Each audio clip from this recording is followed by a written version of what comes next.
Elderly couple abandoned finds strange grass, and the reason shocks.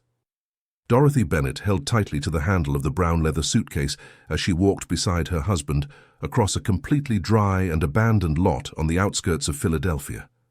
At 68, she tried not to show the exhaustion she felt after 2 days sleeping at the bus station, ever since they were evicted from the house they had lived in for 43 years. It was then that Walter stopped abruptly in the middle of the path, causing her to stumble slightly. At 70, he pointed to something on the ground that made no sense at all, a perfect circle of lush green grass growing right in the middle of that parched, cracked soil. "Dorothy, look at this," he said, his voice hoarse from not speaking properly for hours.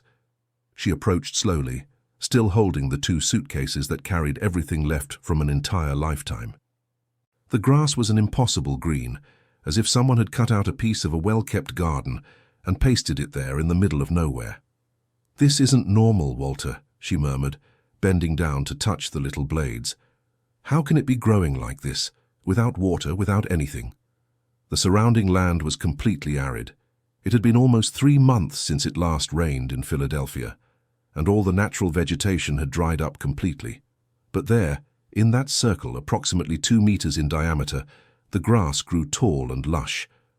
Walter set the black suitcase on the ground and knelt beside his wife.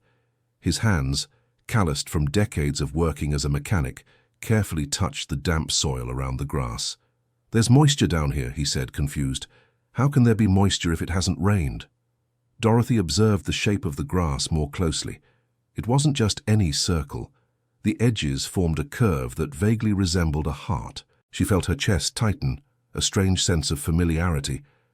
"Walter, look at the shape," she whispered. "It looks like—" "Looks like what?" "A heart. The grass is growing in the shape of a heart." He sighed deeply, running his hand through his graying hair, which needed a cut weeks ago. In recent months since the rent troubles began, they could barely keep themselves presentable. "Dorothy, we need to find a place to sleep tonight. We can't stay here philosophizing about grass." But she kept staring fixedly at that little green miracle. After 3 days of humiliation, being kicked out of their home by their own children who refused to help, that sight brought something she hadn't felt in a long time. Hope. "What if it's a sign?" she asked softly. "A sign of what, woman?" "That things will get better, that we're not completely lost." Walter looked at his wife with a mixture of affection and concern. Dorothy had always been the dreamer of the family, the one who believed in coincidences and special meanings. He, more practical, knew they needed concrete solutions. "Let's go to Mrs. Evelyn's boarding house," he said, picking up the suitcase again. "If she still has a cheap room, we'll stay there tonight." Dorothy got up slowly but couldn't stop looking at the grass. There was something there that intrigued her deeply, a feeling that this place had special importance, even if she couldn't explain why. They walked another 15 minutes until they reached St. Joseph's boarding house, a low 2-story building with peeling paint and a crooked sign out front. Mrs. Evelyn, a 75-year-old lady they had known for decades, greeted them at the door with a sad smile. "Walter, Dorothy, it's good to see you," she said, but the smile soon faded. "I heard what happened. Shame on those children of yours." Dorothy lowered her eyes, still feeling the pain of rejection. 3 children raised with so much love, and at the first serious difficulty in life they all turned their backs. "Do you have a room available?" asked Walter. "We can pay for a week." "Of course I have one, and don't worry about payment now. You can pay me when you can." The room was small and simple, a double bed, an old wardrobe, and a window that looked out onto the back of the building, but it had a roof over their heads, and that was more than they had had in the last 3 days. As Walter organized the few clothes in the wardrobe, Dorothy sat on the edge of the bed and finally let the tears flow. All the pride that had sustained her during the days at the bus station collapsed at once. "Why did they do this to us, Walter?" she sobbed. "We gave our lives for those boys." He sat down beside her and pulled her close. At 70 years old, Walter felt the weight of age more than ever. Their children had accused them of being irresponsible, of wasting everything on gambling and drink, lies that hurt more than any punch. They'll realize they were wrong, he said, without much conviction in his voice. One day, they'll understand. 43 years in that house, Walter. 43 years raising that family, and in the end it meant nothing. They stayed silent for a long time, holding each other on the simple bed of the boarding house. Outside, the noises of the city continued as normal, as if their lives hadn't been turned upside down. Dear listener, if you're enjoying the story, please take a moment to like and especially subscribe to the channel. It really helps us who are just starting out. Now continuing, the next morning Dorothy woke up before sunrise. She had dreamed of that strange grass all night, and a restlessness took hold of her chest. She got up slowly, trying not to wake Walter, and dressed quietly. Walking through the still empty streets of Philadelphia, she went back to the abandoned lot. The grass was still there, even greener than the day before. She bent down and touched it again, trying to understand how something like this was possible. It was then that she noticed something she hadn't seen before, tiny droplets of water on the tips of the grass, as if it had rained during the night, but the rest of the lot was completely dry. How strange, she murmured to herself. She stayed there for almost an hour, observing every detail of that small oasis. The grass wasn't just green, it seemed to be growing. Some blades were taller than the day before. When she returned to the boarding house, she found Walter awake and worried. "Where did you go, Dorothy? I woke up and you weren't here." "I went back to that lot. The grass is still there, Walter, and it's growing."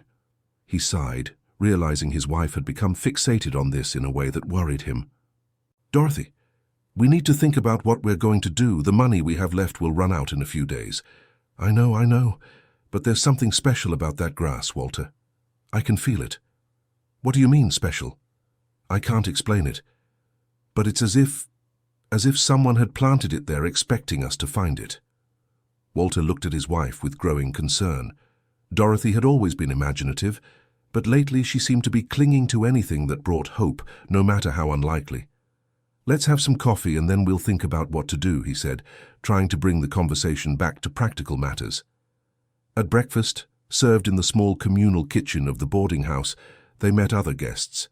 Most were people in situations similar to theirs, elderly people who had lost their homes, unemployed workers, people life had pushed to the margins. Mrs. Evelyn approached the table where they were sitting. "Walter, there's a gentleman here looking for a mechanic for some quick jobs. Do you want to talk to him?" Walter's eyes lit up for the first time in days. Work meant money, and money meant dignity.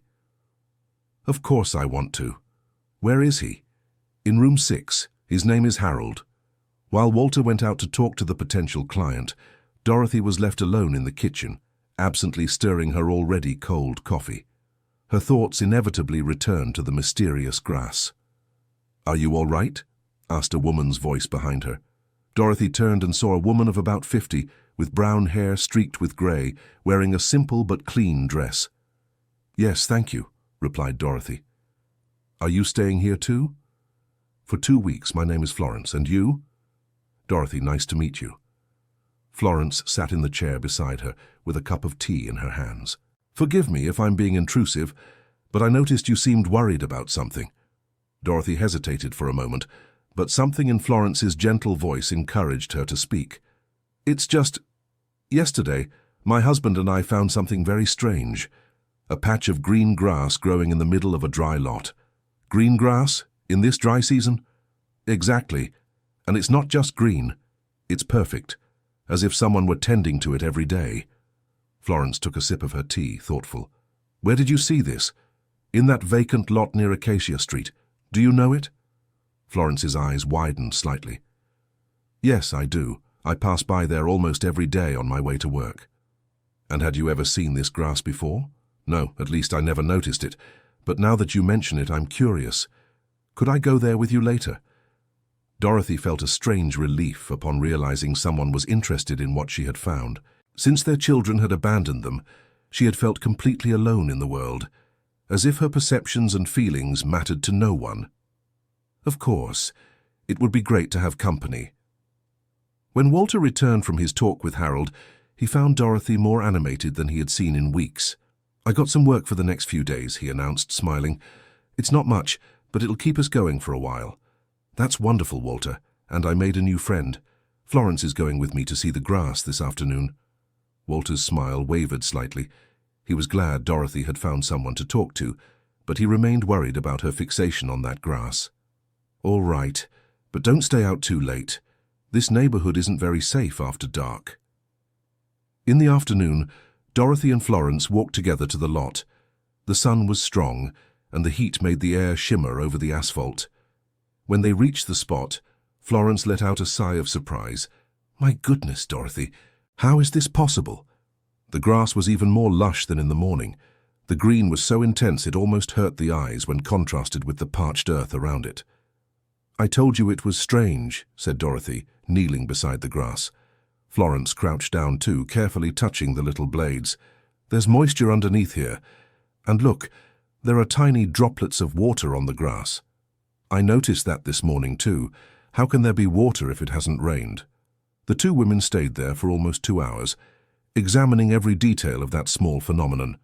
Florence, who worked as a cleaner in several offices in the city, had a natural curiosity and a practical way of observing things. Dorothy, has it crossed your mind that someone might be watering this grass? Watering it, but who would do that? I don't know, but look here. Florence pointed to almost invisible little holes in the earth around the grass. These holes look like they're from an irrigation system. Dorothy looked more closely. There really were small holes, so tiny she hadn't noticed them before. Do you think someone installed an irrigation system here? It's possible. But why would anyone do that in the middle of an abandoned lot? This question echoed in Dorothy's head the entire way back to the boarding house. If someone was taking care of that grass, they had a reason. And if they had a reason, perhaps her intuition about that place being special wasn't so wrong after all. That night, during dinner, Dorothy told Walter about the discovery of the small holes. So, someone really is taking care of the grass, he said. But that doesn't make the situation any less strange, Dorothy. In fact, it makes it even stranger. Why? Because who would spend money installing irrigation on a lot that isn't theirs? And why only in that one small patch? Dorothy didn't have an answer to those questions, but she felt she was on the right track to discovering something important. Walter, can you do me a favor? Of course. What do you want? Tomorrow, when you go to work, can you stop by City Hall and ask who owns that lot? Walter sighed but agreed. He had known his wife for almost 50 years, and he knew that when Dorothy got fixated on something, there was no dissuading her until she found the answers she was looking for. The next day, while Walter went to work at Harold's workshop, Dorothy and Florence returned to the lot. This time they found other people there. A group of 5 or 6 curious onlookers was standing around the grass, talking in low voices. Dorothy approached and heard fragments of the conversation. Never seen anything like it. My grandmother used to say, places like this existed. Do you think it has some special power? A woman of about 60, wearing a floral dress and worn sandals, addressed Dorothy. Were you the one who discovered this grass? My husband and I passed by here yesterday, replied Dorothy, a little embarrassed by the attention. It's a miracle, said the woman. In the middle of a drought, and this grass grows as if it's watered by holy water. Dorothy felt a growing discomfort. She didn't want that place to become an object of superstition or exploitation. It's just grass, she said. There must be a simple explanation. Simple? Laughed a middle-aged man who was listening to the conversation. Lady, in 3 months of drought, without a drop of rain, and this grass is greener than a rich man's garden? There's no simple explanation for that. Throughout the afternoon, more people arrived.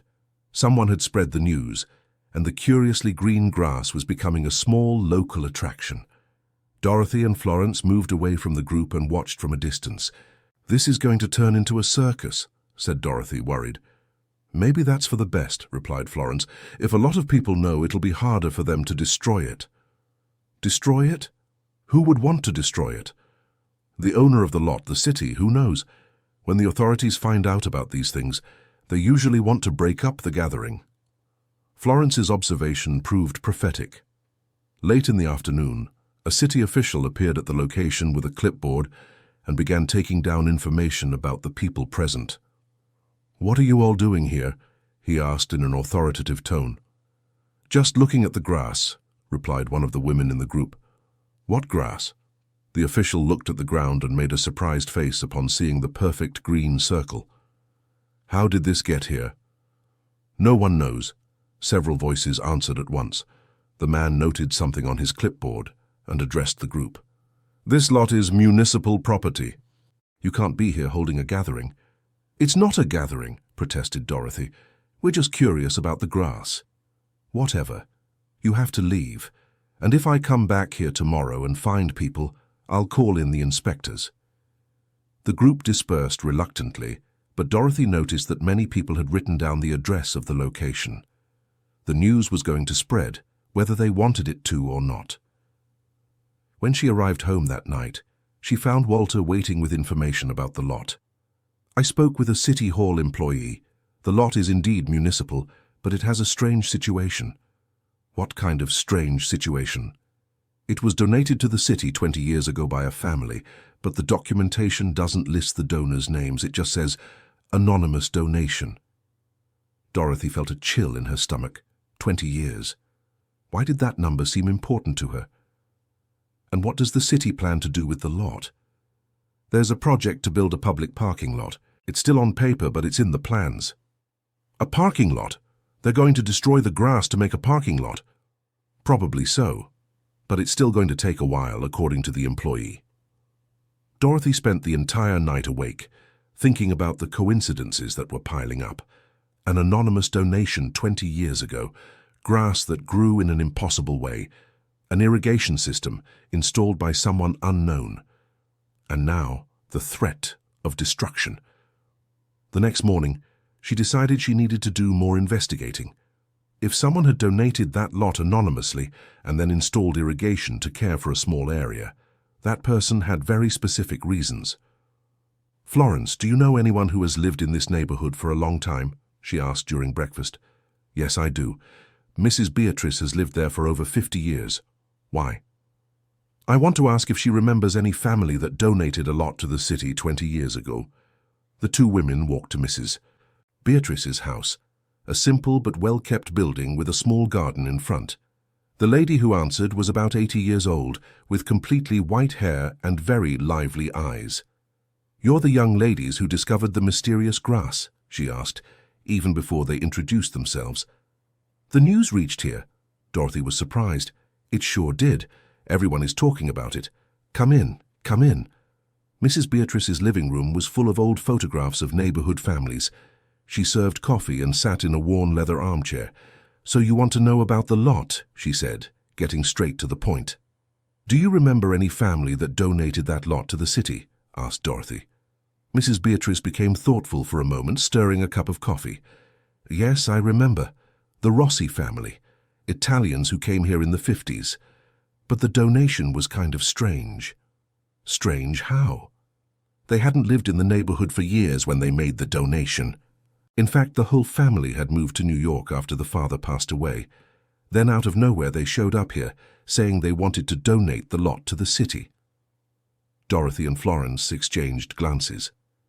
"Do you remember the names of the children in that family?" "I remember some. There was Vincent, who was the oldest, Margaret, who was a teacher, and there was a younger girl. What was her name again? Oh, yes, Patricia." Dorothy's heart raced without her exactly knowing why. "And this Patricia, do you remember her?" "I do. She was a very special girl, loved plants, spent the whole day working in the dirt. After her father died, she became very sad. I don't think she was even 10 years old at the time." "Mrs. Beatrice, do you have any idea why that family would donate the lot anonymously?" The elderly lady took a sip of coffee, thoughtful. "Well, at the time I thought it was strange. But talking to the family's neighbor, Mrs. Helen, who has passed away, poor thing, she told me a curious story." "What story?" "It seems the girl, Patricia, had planted something on that lot, a kind of secret garden that she took care of every day. When the family moved, she was desperate, thinking someone would destroy what she had planted." Dorothy felt a shiver run down her spine. "And then?" Mrs. Helen said the girl's mother promised she would never let anyone build anything on that land, that Patricia's garden would be protected forever. But 20 years ago that would have been impossible, interrupted Florence. The girl would be an adult by now. Exactly, agreed Mrs. Beatrice. That's why I think it was she herself who made the donation. Already an adult, fulfilling her mother's promise. Dorothy was trembling with emotion. The pieces were beginning to fit together in a way that left her simultaneously hopeful and frightened. Mrs. Beatrice, do you have any idea where that family lives today? I have no idea. It's been decades since I've heard from them. When they left Mrs. Beatrice's house, Dorothy was visibly agitated. Florence, are you thinking what I'm thinking?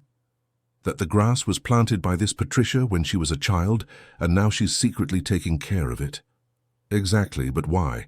If she donated the land, why not admit she's tending the grass? Perhaps she has her reasons. Dorothy decided she needed to discover what those reasons were. If that grass was important enough for someone to protect for 20 years, donating an entire plot to the city and installing a secret irrigation system, then it had a very special meaning. That afternoon, they returned to the lot and found even more people. The news had spread on social media, and the mysterious grass was becoming a minor local sensation. Dorothy watched with growing concern as some people were trying to pull up pieces of the grass to take away. Others left flowers and candles around it, as if it were a sacred site. This is going to cause trouble, murmured Florence. We have to find out who Patricia is and talk to her, said Dorothy, before they destroy everything. But finding the whereabouts of Patricia Rossi proved more difficult than they imagined. In the following days, Dorothy and Florence visited public records offices, consulted old phone books, and talked to more neighbors in the area. Finally, through a distant cousin who still lived in the region, they got a valuable piece of information. Patricia Rossi had gotten married and changed her last name to Patricia Walsh, and she worked as a landscaper in the Philadelphia metropolitan area.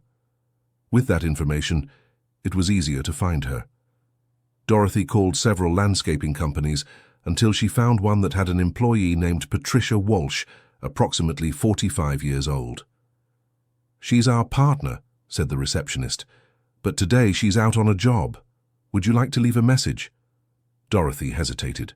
How to explain over the phone that she was calling about some mysterious grass growing on the land Patricia had donated? It's about a gardening job, she said, opting for a simplified version. Can you give me her number? I can't give out personal numbers, but if you'd like, I can pass your number to her and she can contact you. Dorothy left the number for the boarding house and spent the rest of the day anxiously waiting for a phone call that might solve all the mysteries. The phone rang in the late afternoon. Mrs. Evelyn called for Dorothy. There's a young lady wanting to speak with you. She said it's about gardening. Dorothy ran to answer, her heart racing. Hello? Hi, this is Patricia Walsh. I got a message that you wanted to speak with me about a gardening job. Yes, but it's not exactly a common job. Dorothy hesitated, trying to find the right words. It's about some grass growing on the lot on Acacia Street. There was a long silence on the other end of the line. What grass? Asked Patricia. But there was something in her voice that showed she knew exactly what Dorothy was talking about. Green grass, growing in the shape of a heart, in the middle of a dry lot. Do you know what I'm talking about? Another silence. Who are you? Asked Patricia, her voice now more tense. My name is Dorothy Bennett. My husband and I discovered the grass a few days ago, and we spoke with Mrs. Beatrice, who told us about the Rossi family.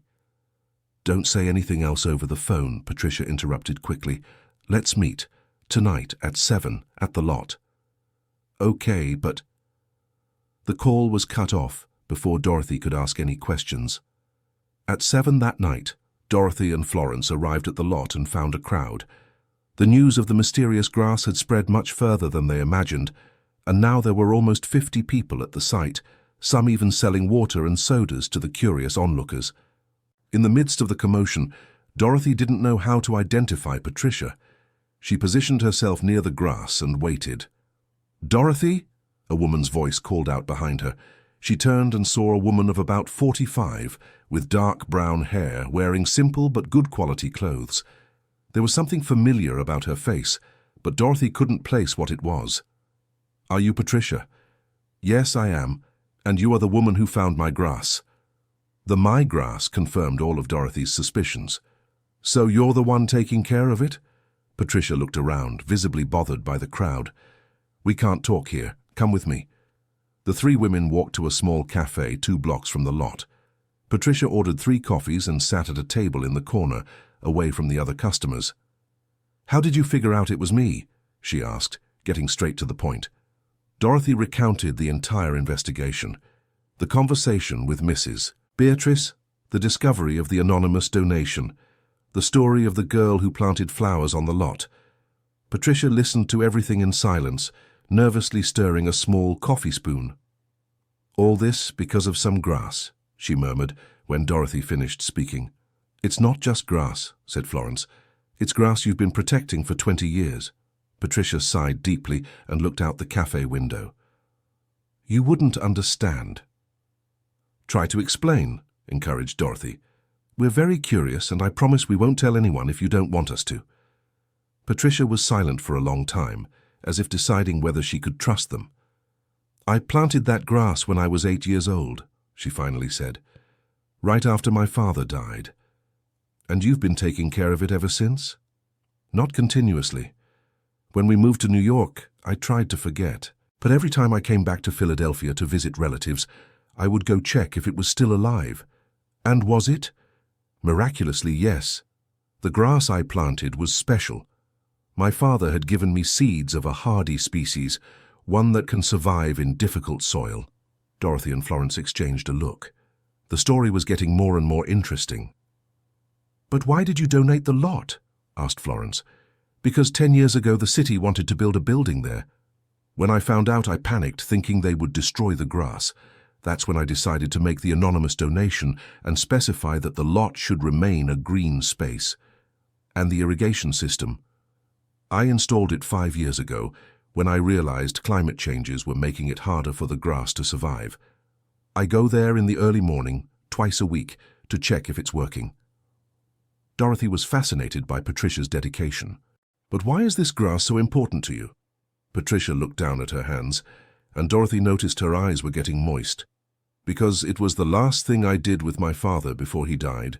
He taught me how to plant, explained how to care for it, promised me that whenever I looked at that grass I would remember him. And did it work? It worked.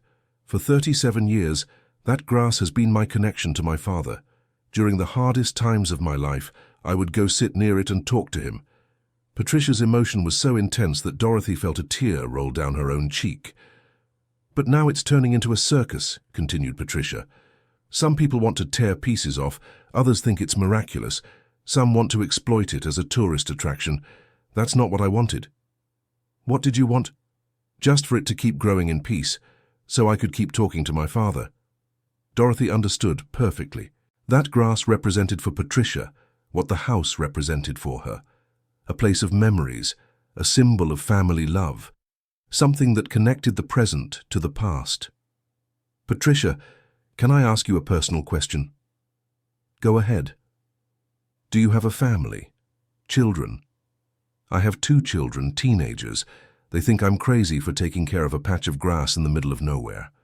"And your husband?" "He divorced me 3 years ago, said I was obsessed with things from the past." Dorothy felt a deep connection with that woman. Both had been rejected by their own families for holding on to things they considered important. "Patricia, have you ever thought about telling everyone the truth? Publicly admitting that you're the one tending the grass?" "I've thought about it, but I'm afraid. What if they turn it into something commercial? What if they destroy everything trying to study or exploit it? What if they don't? What if people respect your story?" Patricia shook her head. "People don't respect anything anymore. They just want to take advantage of everything." They kept talking until the cafe closed. Patricia shared more details about her life, how she built a successful landscaping company, how she always specialized in resilient plants because of her father's lesson, how her children didn't understand her emotional connection to gardens. "Patricia," said Dorothy at the end of the night, Can I give you some advice from an older woman? Of course. Don't let the fear of being misunderstood stop you from sharing something beautiful with the world. Your story with your father is beautiful. Maybe there are other people who need to hear it. Why do you care so much about this? Asked Patricia, curious. Dorothy hesitated but decided to be honest. Because my husband and I just lost everything. Our home, our place in the world, even the respect of our own children. And finding your grass was like finding hope in the middle of despair. If a little plant can survive 37 years in difficult soil, maybe we can start over too. This confession touched Patricia deeply. She realized her grass had become a symbol of resilience and hope for other people, not just for her. Dear listener, if you're enjoying the story, please take a moment to like and especially subscribe to the channel. It really helps us who are just starting out, now continuing. In the following days, the situation at the lot became drastically more complicated. The news of the miracle grass spread through social media and began to attract hundreds of people daily. Street vendors set up around it. Some people put up stalls to sell holy water, supposedly energized by the grass, and religious groups began holding prayers at the site. Dorothy watched everything with growing concern. This was exactly what Patricia feared would happen. The grass, which was a silent memorial of the love between father and daughter, was being turned into a spectacle. Even worse, the City Hall began pressuring to put an end to the gatherings. Officials appeared at the site several times, measuring and photographing everything, clearly preparing some kind of intervention. It was then that Dorothy made a decision that would change everything. She called her 3 children. The first call was to Richard, the eldest son, who worked as an accountant at a company in New York. "Hello, Mom. What's happened now?" The coldness in her son's voice still hurt, even after 2 weeks. "Richard, I want to talk to you, and with your siblings." "Mom, we've already talked about this. You guys need to learn to fend for yourselves. You can't rely on your children your whole life." "It's not about money, Richard, it's about family." "What family? You threw it all away." Dorothy took a deep breath, trying to stay calm. "Richard, I want you, Barbara, and Kenneth to come here on Saturday. There's something I need to show you." "Show what?" "You'll see when you get here." "Mom, I don't have time for your performances." "It's not a performance, Richard. It's about the truth about why we lost the house." There was silence on the other end of the line. "What truth?" "Saturday, 2 in the afternoon, at the lot on Acacia Street, number 487. If you ever loved me in your life, you'll be there." Dorothy hung up before Richard could answer. The calls to Barbara and Kenneth were similar. Barbara, who worked as a nurse, was a bit more receptive but still skeptical. Kenneth, the youngest, who had been unemployed for months, was the most hostile. "Mum, what's this about a meeting at the lot? Are you living on the street now?" "Kenneth, just come, please. It's the last thing I'll ever ask of you." During the week leading up to the meeting, Dorothy spoke several times with Patricia. The landscaper was growing increasingly distressed about the situation with the grass. "Dorothy, I can't take it anymore. Yesterday there was a fight between 2 religious groups over the space around the grass, and there are people trying to dig around it to see if something's buried." "Are they damaging it?" "They haven't managed yet, because the irrigation system makes the ground harder, but if they keep at it, they'll end up ruining everything. Patricia, I've asked my children to come here on Saturday. I want to tell them the truth about our situation, and I want them to know your story too." "Why do you want to involve your children in this?" "Because sometimes people need to see true love to recognize when they're destroying their own love." Patricia didn't fully understand what Dorothy meant, but agreed to be present on Saturday. On Saturday morning, the lot was busier than ever. It was the weekend, and many families had brought children to see the mysterious grass. There were food stalls, a man playing guitar and asking for money, and even an evangelical pastor preaching near the grass. Dorothy arrived early, accompanied by Walter and Florence. She had asked Walter to come because she wanted her children to see that they were together and taking care of each other. At 2 in the afternoon, the 3 children arrived almost simultaneously. Richard came by car wearing a suit even though it was Saturday. Barbara arrived with her husband and their 2 young children. Kenneth came by bus, wearing simple but clean clothes. "Mom, what kind of circus is this?" asked Richard, looking around with disapproval. "This is what I want to talk to you about," replied Dorothy. "But first, come with me." She led them closer to the grass, moving a bit away from the crowd. "Do you see this grass?" "I see it," said Barbara. "It's beautiful. But what does it have to do with us?" This grass was planted 37 years ago by an 8-year-old girl who had just lost her father. She cared for this grass her entire life, protected it in every way possible, even donated an entire lot to the city just so it wouldn't be destroyed. "Mom, what story is this?" asked Kenneth impatiently. "It's a story about true love, about someone who never gave up on something important, even when everyone thought she was crazy." At that moment, Patricia approached the group. Dorothy had asked her to wait nearby until she called, "Children, this is Patricia, the girl who planted the grass." Patricia greeted the 3 siblings timidly, visibly nervous. "Patricia, can you tell them why you cared for this grass for 37 years? Patricia looked at Dorothy, seeking encouragement, then addressed her children. "My father died when I was 8. Before he died, he taught me to plant this grass and told me that whenever I needed to talk to him, I could come here. Throughout my life, when I went through difficult times, I would come here to sit and talk with him." "That's beautiful," said Barbara, sincerely touched. "But Mom, what does this have to do with us?" Dorothy took a deep breath. It was the moment of truth. "It has to do with us because you thought we lost our home due to irresponsibility, because you believed we spent everything on gambling and drink." "And didn't you?" asked Richard defensively. "No, Richard, we didn't." Dorothy took a folder of documents from her purse, documents she had secretly kept for years, hoping she would never need to use them. "Do you know where all our money was for the last 3 years?" she asked, handing the papers to Richard. Richard opened the folder and began to read. His expression changed as he examined the documents. "These are medical bills," he murmured. "Keep reading, Richard. Read the patient's name." Richard looked more closely and paled. "Barbara Silver Bennett," he read aloud. Barbara snatched the papers from her brother's hands. "I don't understand. This is my full maiden name, but I never had these treatments." "Yes, you did, my daughter. 5 years ago, when you had cancer and didn't want anyone in the family to know." The silence that fell was deafening. Even the noises of the crowd around them seemed to cease. You paid for my treatment," whispered Barbara, tears in her eyes. "We paid for everything," said Walter, speaking for the first time. "We sold the car, mortgaged the house, used all our retirement savings. And we never said anything because you asked for secrecy." Kenneth took the documents from his sister's hands and began to add up the amounts. "My God, it's almost 200,000 raise over 3 years. "That's why we lost the house," explained Dorothy. "When we couldn't pay the mortgage installments anymore, we tried to sell, but the amount didn't cover the debt. And you thought we had spent everything on gambling because it was easier to believe that than to investigate the truth." Barbara broke down in tears. "I didn't know. I thought my health plan had covered everything." "Your health plan only covered a part.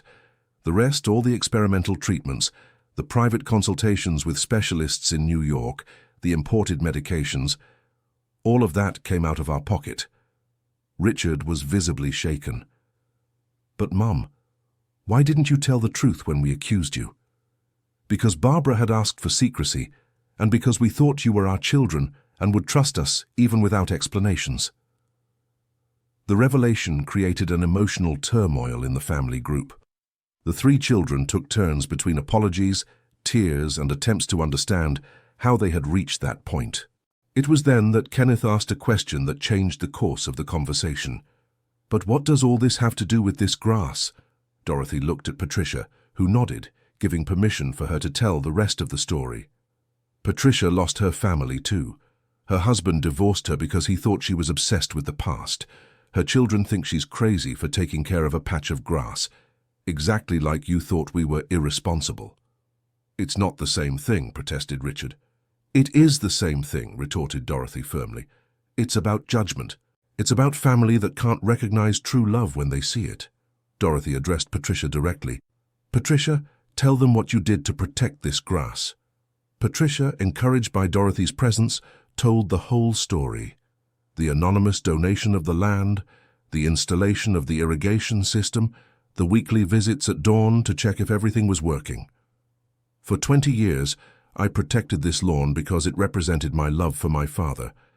Even when my family thought I was crazy, even when my marriage ended because of it. And do you know what happened when they discovered the lawn? Continued Dorothy. They turned it into a circus attraction. Exactly what you did to us. You turned our parental love into a source of shame. The analogy was powerful and painful. The 3 children fell silent, processing the comparisons. It was then that Barbara asked the question everyone was avoiding. Mum, what do you want us to do now? We want you to learn the difference between true love and self-interest, replied Dorothy. I don't understand. You abandoned us when you thought we had lost money through irresponsibility. But now that you know we lost everything to save Barbara's life, you want to help us. Your love is conditional. Richard tried to protest, but Dorothy continued.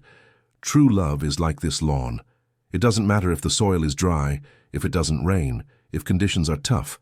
It keeps growing because it has deep roots. Mom, we want to help you now, said Kenneth. We don't need your help anymore, interrupted Walter. We learned to fend for ourselves, like you said we should. The father's harshness shocked the children.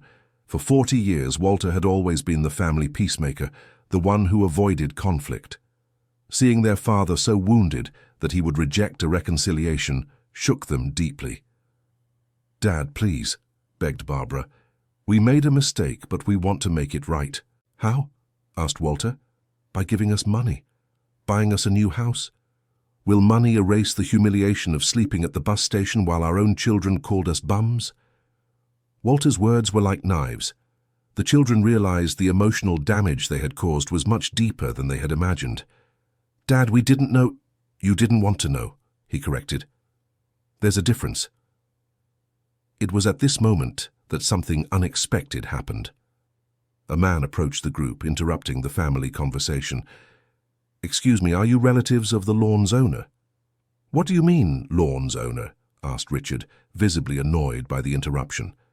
I'm from the City Hall. We have a serious problem here.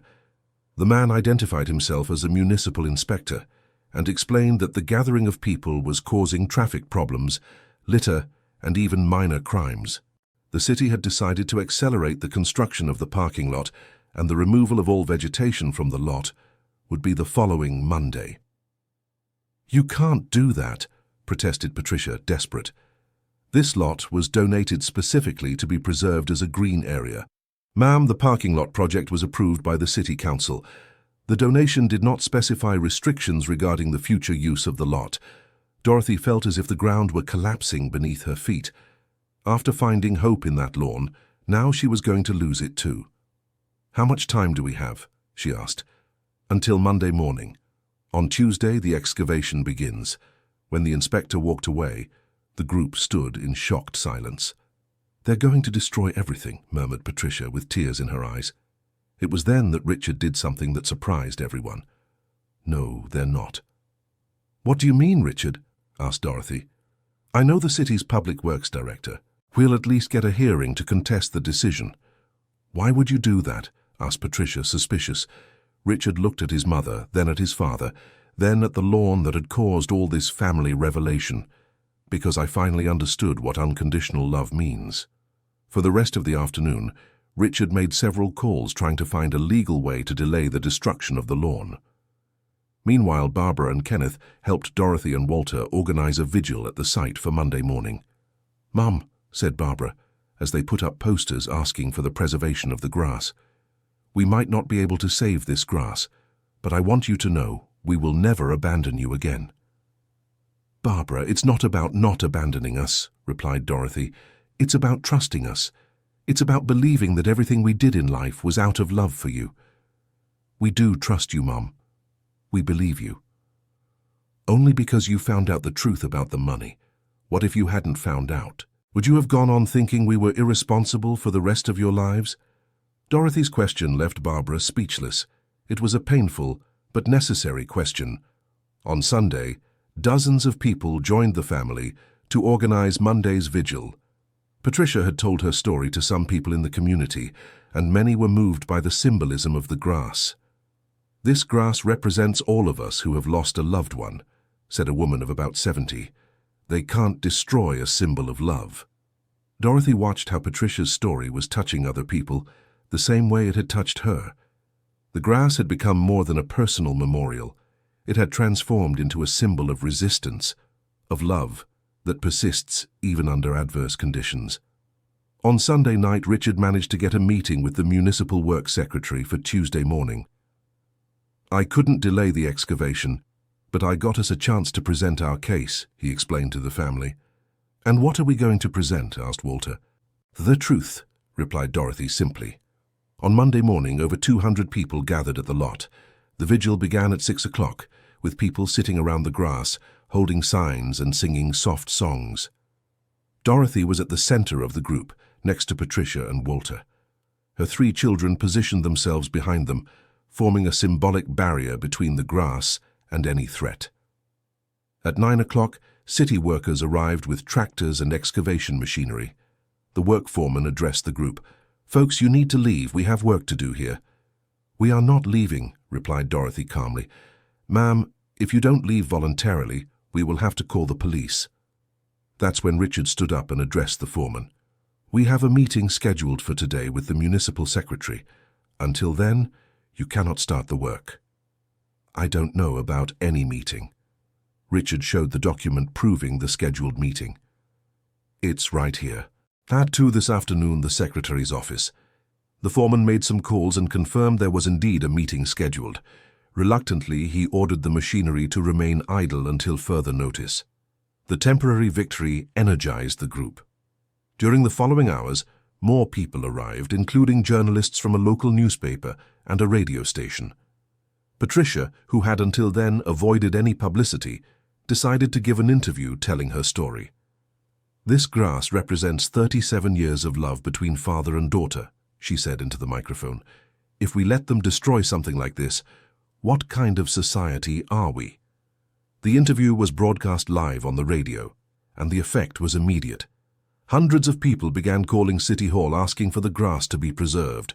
Social media exploded with shares of the story, using hashtags like #DuixSaveTheGrass and #TasTrueLove. At 2 in the afternoon, a delegation of 15 people went to City Hall. Dorothy, Walter, Patricia, Dorothy's 3 children, Florence, Mrs. Evelyn, some neighbors, and 2 journalists. The municipal secretary, Dr. Gerald Thompson, received them in a meeting room. He was a man of about 50 in a dark suit with a serious but not hostile appearance. "I understand you want to challenge the parking lot construction," he said, getting straight to the point. "We want to present an alternative proposal," replied Richard, who had been chosen as spokesperson due to his background in accounting. "What proposal?" Richard presented a detailed plan he had prepared overnight to transform the lot into a small memorial park, with Patricia's grass as the central element, but including other resilient plants, benches, proper lighting, and even a small parking area on the part not occupied by vegetation. "Who will pay for this?" asked the secretary. "We will," replied an unexpected voice. Everyone turned. The speaker was Kenneth, Dorothy's youngest son. "What do you mean, we?" asked the secretary. Kenneth looked at his siblings, who nodded in agreement. "My brother Richard has a successful accounting firm. My sister Barbara is a specialized nurse and earns a good salary. I'm unemployed, but I have a degree in civil engineering. The 3 of us can finance and manage the construction of this park." "And why would you do this?" asked Dr. Gerald, intrigued. Kenneth looked at Dorothy before answering. "Because we've learned that some things are more important than money, and because we want to show our parents that we finally understand what unconditional love means." Kenneth's declaration moved the entire room. Even the municipal secretary seemed touched. "It's an interesting proposal," said Dr. Gerald, "but I need to discuss it with the city council. I can't make a unilateral decision." "How much time would you need?" asked Richard. 1 week, but during this period the excavations are suspended. It was a temporary but significant victory. The group left City Hall with renewed hope. The following week, the story of Patricia's grass went viral on social media. People from across the country began sharing their own stories of family love, using the grass as a symbol of resistance and persistence. A Facebook page created by volunteers reached 100,000 followers. People sent photos of plants they had planted in memory of loved ones. The story especially touched the elderly, who identified with Patricia's persistence and with Dorothy and Walter's pain. Businesses in Philadelphia began offering to sponsor the park project. A landscaping company offered free services. A construction company offered discounted materials. A radio station organized a fundraising campaign. The movement grew to such proportions that the mayor of Philadelphia felt compelled to take a public stance. In a press conference, he announced that the city was seriously considering the Memorial Park proposal. "This story teaches us about the values that truly matter in a society," said the mayor. "We cannot ignore the public's appeal." During that week of mobilization, something important happened in Dorothy's family. The three children not only committed financially to the park project, but also began rebuilding their relationship with their parents. Richard rented a small but comfortable house for Dorothy and Walter, refusing to accept any refusal. "It's not charity, Dad," he said. "It's restitution. And it's your home for as long as you want." Barbara organized a Sunday lunch at the new house, bringing the grandchildren to get to know their grandparents better. "Mom, I want my children to grow up knowing the kind of people you are," she said, emotional. Kenneth, who was unemployed, offered to take care of the daily maintenance of the grass until the final decision about the park. "I want to learn about plants from Patricia," he said, "and I want to talk more with you about our family." The transformation in family relationships was as significant as the mobilization for the grass. Dorothy and Walter, who had lost not only their home but also their trust in their children, saw both being restored more solidly than before. Dear listener, if you're enjoying the story, please take a moment to leave a like and especially subscribe to the channel. It helps us a lot as we're just starting out. Now continuing. On Friday, the City Council met to vote on the park proposal. The session was open to the public, and over 300 people packed the town hall auditorium. Dorothy was in the front row alongside Patricia, Walter, and their three children. Florence and Mrs. Evelyn were also present, as were dozens of people who had been involved in the mobilization during the week. The debate among the council members lasted nearly 2 hours. Some argued the project would be an unnecessary expense. Others contended that the city could not ignore the popular movement. It was then that the eldest council member of the group, Dr. Patricia Morrison, 72 years old, asked to speak for a special statement. "Ladies and gentlemen, in 50 years of public life, I have rarely seen a case that so perfectly encapsulates the values we should defend as a society. This is not a discussion about grass, parking, or the municipal budget. It is a discussion about what kind of place we want to leave for our children and grandchildren." She addressed Dorothy and Patricia directly. "These two women teach us about love that persists, about family that overcomes adversity, about community that unites for noble causes. We cannot destroy such a powerful symbol." The councilwoman's speech was followed by a standing ovation that lasted several minutes. When the vote finally took place, the result was unanimous. Approval of the Memorial Park proposal, with mixed funding from private and public resources. The euphoria in the auditorium was indescribable. Dorothy hugged Patricia, both crying with emotion. Walter hugged all three children at once. Florence and Mrs. Evelyn embraced like old friends. "We did it," Dorothy whispered in Patricia's ear. "Your grass is saved." "Our grass," Patricia corrected. "It's not just mine anymore. It belongs to the whole community now." Construction of the park began a month later. Dorothy's three children kept their promise to fund the project, but they discovered they wouldn't have to bear all the costs alone. Donations from across the country, sponsorships from local businesses, and the city's matching contribution made the project far more ambitious than initially planned. True Love Memorial Park was inaugurated 3 months later in a ceremony that attracted over 2,000 people. Patricia's original grass was preserved exactly as it was, but now surrounded by a carefully planned garden with hardy plants of various species. Plaques told the story of Patricia and her connection to her father. A special bench was placed near the original grass, with an inscription, "For conversations with those we love even when they are no longer here." Dorothy and Walter were invited to cut the inaugural ribbon, in honor of the role they played in discovering and preserving the grass. "I never imagined that a walk on a vacant lot would change our lives like this," said Dorothy during the inauguration speech. "Sometimes miracles disguise themselves as coincidences," replied Patricia, who spoke next. "But it wasn't a coincidence that you found my grass. It was meant to happen." In the months following the park's inauguration, several important transformations occurred in the lives of the people involved in the story. Patricia reconciled with her teenage children. The widespread attention the story received helped her explain to them why taking care of the grass was so important. The teenagers not only understood, but took pride in their mother's perseverance. "Mum, I'm sorry for thinking you were weird," said her oldest son. "Actually, you're very brave." Patricia's ex-husband also sought reconciliation, not romantic, but familial. He acknowledged he had been insensitive in not understanding the emotional importance of the grass to her. Patricia's landscaping company grew significantly after the story gained attention. She began to specialize in memorial gardens, helping other families create green spaces in honor of loved ones. Dorothy and Walter moved into the house that Richard rented for them, but after 6 months Richard insisted on buying the house and transferring the deed to his parents' names. "It's your house," he said, "forever. You'll never have to worry about housing again." The relationship between Dorothy and her children not only restored itself, but became stronger than before. The revelation about the financial sacrifice for Barbara's medical treatments created a new level of understanding and gratitude among them. Kenneth, who was unemployed, was hired as an engineer by the company that built the park. His dedication to the project impressed the owners, who invited him to work on other urban projects. Barbara organized a monthly lunch at her parents' house, where the whole family would gather. The children grew up knowing the story of the grass and learning about the importance of family.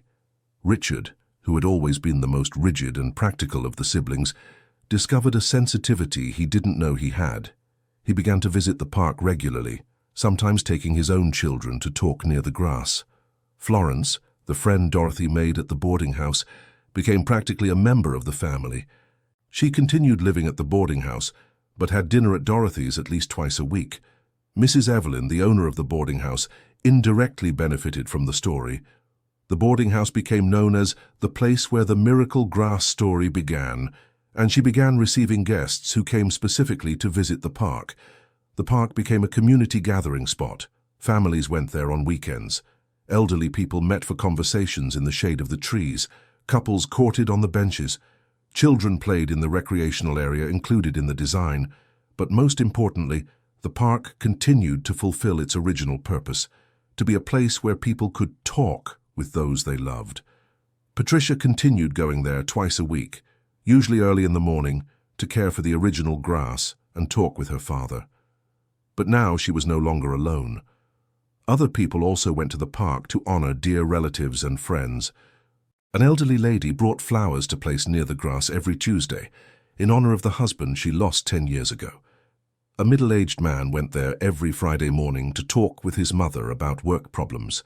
A young mother brought her baby to introduce him to the grandfather who had died before the child was born. The park became a symbol that love persists even after physical separation, and that communities can come together to preserve what truly matters. 1 year after the inauguration, Dorothy was sitting on the special bench near the original grass, watching the people visiting the park. It was a sunny Saturday morning, and there were families having picnics, children playing, elderly people chatting. Walter approached with 2 cups of coffee. "What are you thinking about, my love?" "About how our life has changed," replied Dorothy, accepting the coffee. "A year ago we were desperate, without a home, without hope, thinking our family had disintegrated forever. And today?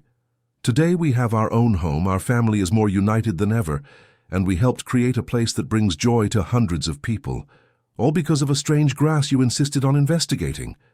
Dorothy smiled, remembering that first morning when she woke before sunrise to return to the abandoned lot. "It wasn't the grass that changed our lives, Walter. It was the love it represented. Patricia's persistent love for her father, our persistent love for our children, the community's love for something beautiful and meaningful. And our children's love for us, even when they themselves didn't know it still existed. At that moment, Patricia approached them. It was the usual time for her talk with her father. "Good morning, Dorothy." "Good morning, Walter." "Good morning, Patricia. Going to talk to your father?" "Yes, I am. And you?" "We're going to stay here a little longer watching the happy people," said Dorothy. Patricia went to the original grass, knelt carefully, and began to whisper words that only she and the memory of her father could hear. Dorothy watched the scene with deep satisfaction. The grass was greener and more lush than ever, now protected by a professional irrigation system, but maintaining its original heart shape. "Walter, can I confess something to you?" "Of course." "That first day when we saw the grass, I knew immediately it was going to change our life. I didn't know how, but I felt it." "How could you know?" "Because after almost 50 years married to you, after raising 3 children, after going through so many things together, I learned to recognize when love is trying to manifest itself in the world. And that grass was pure love, love that persisted for decades without asking for anything in return." Walter took Dorothy's hand and kissed it gently. "And now? Now I know our love will also persist, no matter what difficulties may still come, what problems of age and health we will face. Our roots are too deep to even be shaken." They sat in silence, watching Patricia finish her conversation and stand up with a peaceful smile. "Thank you for saving my grass," she said, approaching again. "Thank you for showing us what true love is," replied Dorothy. "Would you like to have lunch with us today?" asked Walter. "The boys will be there with their families." "I would love to," said Patricia, "but only if you let me bring dessert." "Of course." As they walked together out of the park, Dorothy looked back one last time. The original grass was still there, green and perfect, surrounded by other plants that had developed magnificently in the well-tended soil. That small seed planted by an 8-year-old girl had become a symbol of hope for an entire community. But more than that, it had taught everyone that some things in the world are too strong to be destroyed by time, adversity, or misunderstanding. True love, like Patricia's grass, always finds a way to survive and flourish, even in the most unlikely conditions. At Dorothy's house, the family lunch was especially lively that Saturday. Richard had brought his wife and their 2 children. Barbara came with her husband and their 3 children. Kenneth brought his new girlfriend, an engineer he had met at work. The table was full, noisy, and happy, exactly as Dorothy had dreamed family Sundays would be when her children were small. "Grandma, tell the grass story again," asked Emily, her 6-year-old granddaughter. "Again, my love. You already know the story by heart." "But I like to hear it." Dorothy smiled and began to tell again the story the family never tired of hearing. How 2 lost elderly people found hope in a strange grass. How a woman cared for a plant for 37 years out of love for her father. How a family reunited through understanding what true love means. "And the moral of the story is," began Dorothy, looking at the children, "that love never dies." All the children shouted in unison. "That's right. Love never dies. It may seem to have withered. It may seem to have been forgotten, but it's always there, growing in silence, waiting for the right time to bloom." After lunch, the whole family walked to the park. It was a tradition they had established. Family lunches always ended with a visit to the place that had changed their lives. The children ran to the playground, while the adults sat on the benches near the original grass. "Mom," said Richard in a more serious tone, "I want to apologize again for what we did to you." "Richard, you've already apologized hundreds of times." "I know, but every time I come here, I remember how we almost lost the most important thing in our lives because of pride and lack of communication."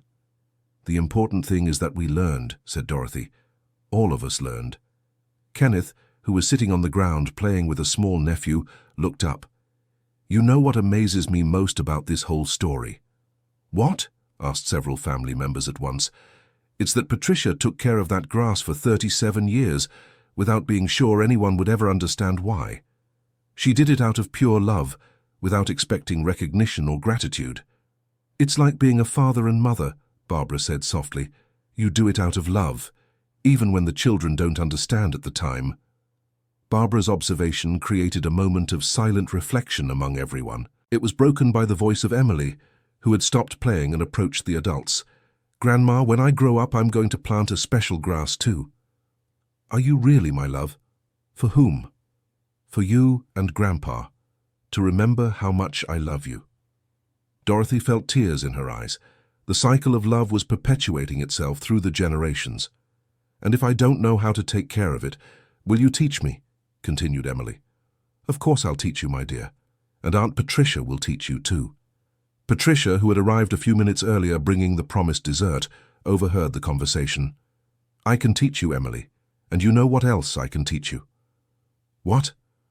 "How to choose plants that grow even when conditions are tough, because in life there will always be difficult times, but true love always finds a way to grow." From that Saturday on, Emily began visiting Patricia's garden on weekends, learning about plants and about persistence. It wasn't just gardening she was learning, but about values that lasted forever. Dorothy's other grandchildren got involved too. Matthew, 10 years old, began researching different types of drought-resistant grass. Peter, 8 years old, did a school project on plants that symbolize love. Anne, 12 years old, wrote an essay about the family history that won first place in a citywide contest. The story of the grass had become part of the family's identity, a constant reminder that love overcomes any adversity when cultivated with patience and dedication. 2 years after the park's opening, Dorothy received an unexpected phone call. "Mrs. Dorothy, this is from the national TV program Stories That Inspire. We would like to do a feature on your family's story and Patricia's grass." Dorothy hesitated. The story had gained local and regional attention, but they had never sought national exposure. "Can I think about it and get back to you?" "Of course. But I should say we've received hundreds of letters and emails from people all over the country who were inspired by your story. Many families have reconciled after reading about you on social media." This information touched Dorothy deeply. The idea that her story could be helping other families was both gratifying and frightening. She talked with Walter, with her children, and with Patricia. They all agreed it was worth sharing the story if it could help other people. The story aired on a Sunday night and had national repercussions. During the following weeks, Dorothy and Patricia received hundreds of messages from people sharing their own stories of family reconciliation or dedication to cherished memories. One letter in particular moved Dorothy deeply. "Mrs. Dorothy, my name is Helen. I'm 74 years old and I live in Miami. 5 years ago, I had a falling out with my daughter over inheritance issues and we haven't spoken since. After watching your story on television, I called her and we apologized to each other. We discovered we were both suffering in silence, waiting for the other to take the first step. Today, we are planting a rose bush together in the garden to symbolize our new beginning. Thank you for teaching us that pride is never worth more than love." Messages like this arrived daily. Families reconciling, people planting memorial gardens, communities coming together to preserve meaningful green spaces. The park in Philadelphia became a destination for emotional tourism. People traveled from other states to see Patricia's original grass and to be inspired by the family's story. A local university started a research project on therapeutic gardens and the botany of emotions, using the park as a laboratory to study how green spaces affect people's emotional well-being. Patricia was invited to give lectures on emotional landscaping in several cities. Her company grew so much that she had to hire more employees and open a second branch. Dorothy and Walter, who had begun the story as a helpless couple sleeping at the bus station, found themselves at the center of a national movement about family values and the preservation of cherished memories. But they never lost sight of what truly mattered: their reunited family, their own home, and that small patch of green grass that continued to grow in the shape of a heart in the park they helped create. On a special afternoon, 3 years after discovering the grass, Dorothy was sitting on her usual bench when a young woman approached. "Excuse me, are you the Dorothy from the grass story?" Yes, I am, replied Dorothy, now accustomed to the recognition. My name is Sandra. I came from Washington especially to see this place. That's wonderful, Sandra. Are you enjoying the park? I'm loving it. But actually, I came here to tell you something. Sandra sat on the bench next to Dorothy. 2 years ago, when I saw the report about you on television, I was going through the worst time of my life. I had lost my mother in an accident. I was getting a divorce, and I had lost my job. I was thinking about giving up on everything. Dorothy felt her heart tighten at the seriousness of the account, but when I heard Patricia's story, how she cared for the grass for 37 years just out of love, and about your family, who found each other again through true love, something changed inside me. What changed? I realized that if a patch of grass could survive for decades in dry soil, I could also survive my difficulties. If your love could overcome misunderstandings and separations, I could also find the strength to start over. Sandra paused, visibly emotional. Today I am married again, to a wonderful man. I got a job I love. And I planted a garden at my new house with resilient plants to remind myself every day that I can overcome anything. Dorothy had tears in her eyes. Sandra, you can't imagine how much your story moves me. Knowing that our experience helped you find strength is the greatest gift we could receive. May I give you a hug? The hug between the two women, on the same bench where Dorothy had spent entire afternoons talking with Patricia about love and persistence, symbolized how stories of true love multiply and inspire others to never give up. When Sandra said goodbye, Dorothy sat alone for a while, reflecting on how a casual discovery had turned into a source of hope for people she didn't even know. Walter appeared shortly after, as he always did when she stayed longer than usual in the park. Interesting conversation, he asked, having seen Dorothy talking with Sandra from a distance. Very interesting. She was a young woman from Washington, who came here because our story inspired her not to give up on life when she was going through very difficult times. Our story is helping people we don't even know. It's incredible, isn't it? We just wanted to save a blade of grass and we ended up creating something much bigger. No, Dorothy. Patricia's grass was just the beginning. What we created was proof that it's worth fighting for what we love, even when it seems impossible. Dorothy looked at the original blade of grass, which continued to grow in the shape of a heart, now surrounded by a lush garden that received professional care daily. Walter, if someone had told me 3 years ago that our greatest tragedy would turn into our greatest blessing, I would never have believed it. Life has those ironies. We lost our home, but we got our family back in a stronger way. We went through humiliations, but we became an example of resilience for other people. And it all started with our willingness to believe that blade of grass had a special meaning. No, Dorothy. It all started with our willingness to not give up on each other, even when everything seemed lost. Dorothy smiled, recognizing the wisdom in her husband's words. You're right. The grass was just the catalyst. True love was always here, between us, in our family. We just needed something to remind us of that. They got up from the bench and walked slowly home, passing by the original blade of grass one last time. As always, Dorothy stopped to touch it gently, in gratitude for everything it had made possible. Thank you, she whispered to the grass as if it could hear. And perhaps it could. After all, that blade of grass had grown for decades, nourished by Patricia's love for her father. It had survived droughts, climate changes, and threats of destruction. It had united a community and inspired people across the country. If love could make a plant survive for 37 years in impossible soil, surely love could perform many other miracles. Dorothy and Walter arrived home and found Richard in the living room working on the computer. Hi, son, greeted Dorothy. What are you doing here? Hi, Mom. I'm organizing some things for the park's 3rd anniversary celebration. Did you know that over 1,000 people have already confirmed their attendance? 1,000 people? Walter asked, astonished. That's right, people from various states. Some families even planned vacations to come to Philadelphia specifically for the celebration. Dorothy sat in the armchair next to her son.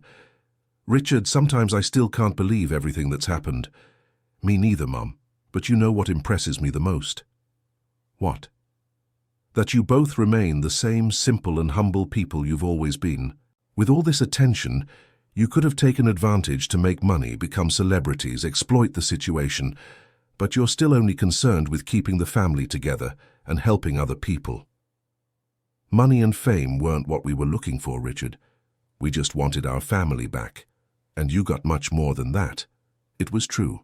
Besides restoring their family unity, Dorothy and Walter had become unofficial spokespeople for a national movement about family reconciliation and preserving cherished memories. They regularly received invitations to events, lectures, and television programs, but they always declined those that involved payment or commercial exploitation of the story. They only agreed to participate in charitable or educational events. Patricia also maintained the same philosophy. Her company had grown a lot, but she continued to prioritize projects with emotional meaning over just profit. During the week of the 3-year celebration, Philadelphia received visitors from all corners of the country. Hotels were packed. Tour buses arrived daily. The city set up a special structure to welcome the people. The celebration was held in the park itself on a sunny autumn Saturday. There were food stalls, musical performances, exhibits on therapeutic gardening, and spaces for visiting families to share their own stories of reconciliation. Dorothy was invited to give the opening speech. She stood near the original grass using a simple microphone and addressed the hundreds of people present.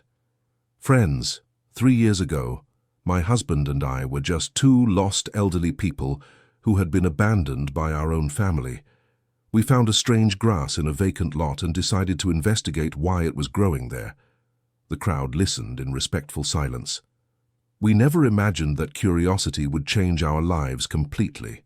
We discovered a decades-long love story between a father and daughter. We reunited with our own family. We helped create this park, and most importantly, we learned that true love always finds a way to survive and flourish. Warm applause interrupted the speech. Today, seeing all these families gathered here, having come from such distant places, I understand that grass wasn't strange. It was special, not because it had magical powers, but because it represented something we all need, the certainty that it's worth fighting for what we love. More applause. I want to thank Patricia, who cared for this grass for decades with unconditional love. I want to thank my children, who learned with us what forgiveness and true family mean. And I want to thank all of you, who turned our small local story into a message of national hope. Dorothy paused, observing the attentive faces in the crowd. But most of all, I want you to leave here with one certainty. No matter how dry the soil may seem, no matter how impossible the situation may be, true love always finds a way to grow. Just like this grass. The speech ended with a standing ovation that lasted several minutes. People cried, hugged, and took photos near the original grass. Patricia spoke next, telling her story for the 100th time, but always with the same emotion as the first day. She finished by saying, "This grass taught me that some things in life are too strong to be destroyed. The love between father and daughter, the love between husband and wife, the love between siblings, the love for community. If you care for these loves with the same dedication I cared for this grass, they will last forever." Throughout the afternoon, dozens of families approached Dorothy and Walter to share their own stories. Parents who reconciled with children after decades of separation, siblings who started speaking again after inheritance disputes, couples who overcame marital crises by drawing inspiration from the story of the grass. One of the most touching stories came from an 80-year-old lady from Texas. "Mrs. Dorothy, I had 3 children who hadn't spoken in 15 years because of a family fight.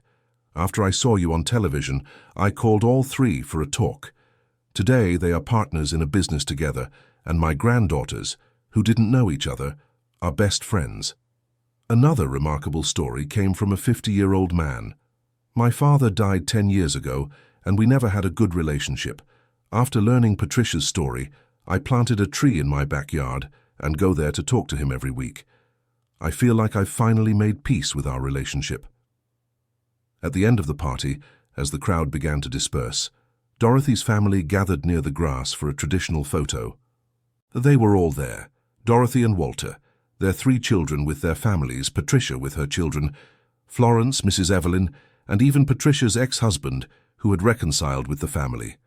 1, 2, 3, said the photographer. At the exact moment of the click, a gentle breeze rustled the original grass, as if it were participating in the celebration. Perfect, said the photographer. This will be a historic photo. And it truly was. The photo of the family gathered near the grass, with the park full of happy people in the background, became a symbol of family reconciliation and ended up being used in national campaigns about family values. After the party, life returned to its normal rhythm, but with one important difference: the feeling that they had been part of something much bigger than their own lives. Dorothy continued visiting the park regularly, always at the same time in the afternoon. Patricia kept up her routine of caring for the original grass twice a week. The family continued with their Sunday lunches and visits to the park, but now they knew their story was making a difference in the lives of people they didn't even know. Letters and messages kept arriving weekly. Families kept visiting the park. The family reconciliation movement that began with them continued to spread. On a quiet afternoon, 6 months after the party, Dorothy was sitting on her usual bench when Walter approached with a worried expression. "Dorothy, I need to tell you something." "What is it?" she asked, immediately alert. "I went to the doctor today for my routine checkup." Dorothy's heart raced. At 73, Walter had been having some minor health issues, but he always remained optimistic. "And?" "They found some changes that need more detailed investigation. It might be nothing, but it could also be something serious." Dorothy felt the world spin around her. After everything they had been through, after finding happiness again, the possibility of losing him terrified her. "What kind of changes?" "In my heart. I need to have some more specific tests next week." They were silent for a moment, processing the news. Dorothy looked at the grass in front of her and remembered Patricia's words. Some things are too strong to be destroyed. "Walter, no matter what the tests show, we'll face it together, like we always have." "I know, my love. I'm just telling you because I don't want any more secrets between us. We've seen what secrets can do to a family. Thank you for trusting me. And don't worry. If treatment is needed, our family is here to help. This time will be different." And it truly was different. When the tests confirmed that Walter needed heart surgery, their 3 children immediately organized to provide all necessary support. Richard took responsibility for the medical costs. Barbara, with her nursing experience, coordinated the pre- and post-operative care. Kenneth temporarily took over the household and bureaucratic tasks. Most importantly, they kept their parents informed of every decision, including them in all conversations with doctors, respecting their opinions and wishes. "This is our chance to repay all the love you've given us," said Barbara the night before the surgery. "You don't need to repay anything," replied Dorothy. "You've already given us the greatest gift possible. You came back to our family." The surgery was successful, but Walter needed to stay in the hospital for a few days to recover. During this period, Dorothy practically lived at the hospital, leaving only to shower and change clothes. On the 3rd day of his stay, Patricia appeared at the hospital with a small vase. "Dorothy, I brought something for you." "What is it?" "A little piece of our grass. I managed to grow it in a small pot, so Walter can have it here in the room during his recovery." Dorothy was moved by the gesture.